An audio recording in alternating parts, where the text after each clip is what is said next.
Hello दोस्तों, कैसे हैं आप सभी लोग। आज फिर से मैं आपको मूर्खता पर एक बहुत ही मज़ेदार किस्सा सुनाती हूँ। आज का किस्सा शेख चिल्ली के बारे में है। शेख चिल्ली को घूमने फिरने का बहुत शौक था। इस कारण वो बहुत बड़े घुमक्कड़ बन गए थे। अपने घूमने फिरने की आदत की वजह से वो कभी भी एक जगह पर टिक ही नहीं पाते थे। इस कारण उनकी पढ़ाई भी पूरी ना हो पाई। लेकिन उन्होंने जितना भी पढ़ा था वो उससे किताबें पढ़ पाते थे। एक बार की बात है, शेख चिल्ली एक किताब पढ़ रहे थे। उस किताब में लिखा था, जिनकी दाढ़ी बड़ी होती है वो बहुत बड़े मूर्ख होते हैं। शेख चिल्ली को ये बात बहुत अजीब लगी, क्योंकि इनकी दाढ़ी भी बहुत बड़ी थी। तब शेख चिल्ली सोचने लगे कि जब भी लोग मेरी दाढ़ी को देखते होंगे मुझे भी बहुत बड़ा मूर्ख समझते होंगे। ये तो बहुत गलत बात है, मुझे इसके लिए कुछ करना चाहिए।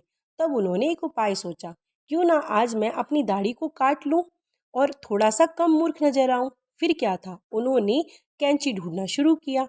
पूरे घर में ढूंढा पर उनको कैंची कहीं ना मिली। जब कैंची नहीं मिली तो उदास होकर एक कोने में बैठ गए। तभी उनका ध्यान घर में जल रहे मोमबत्ती पर पड़ा। तब उनको एक आइडिया आया। उन्होंने सोचा, क्यों ना मैं अपनी दाढ़ी को थोड़ा सा जला लूं और जो बाकी बची दाढ़ी होगी कल जाकर उसको हजाम से कटवा लूंगा।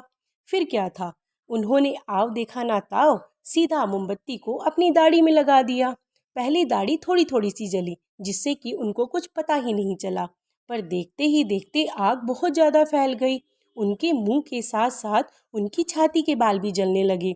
उनको बहुत ज़्यादा जलन महसूस होने लगी।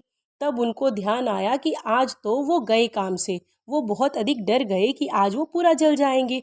तब उन्होंने जल्दी जल्दी से घर के कोने में बड़ी एक पानी की बाल्टी में जाकर अपना मुंह डुबा दिया। जैसे तैसे उन्होंने आग को बुझाया। लेकिन शेख चिल्ली का चेहरा भी थोड़ा सा जल गया था, लेकिन आग बुझ गई थी। जब उनके मुंह की जलन कम हुई तब शेख चिल्ली अपने घर में बैठे और अपने किए हुए इस काम को सोचने लगे। और फिर मुंह बनाकर कहने लगे कि जिसने भी ये बात लिखी है बिल्कुल सच लिखी है कि जिनकी लंबी दाढ़ी होती है वो बहुत बड़ा मूर्ख होता है। तो दोस्तों, अगर आपको ये कहानी अच्छी लगे तो मेरे चैनल को लाइक एंड सब्सक्राइब जरूर करें। धन्यवाद।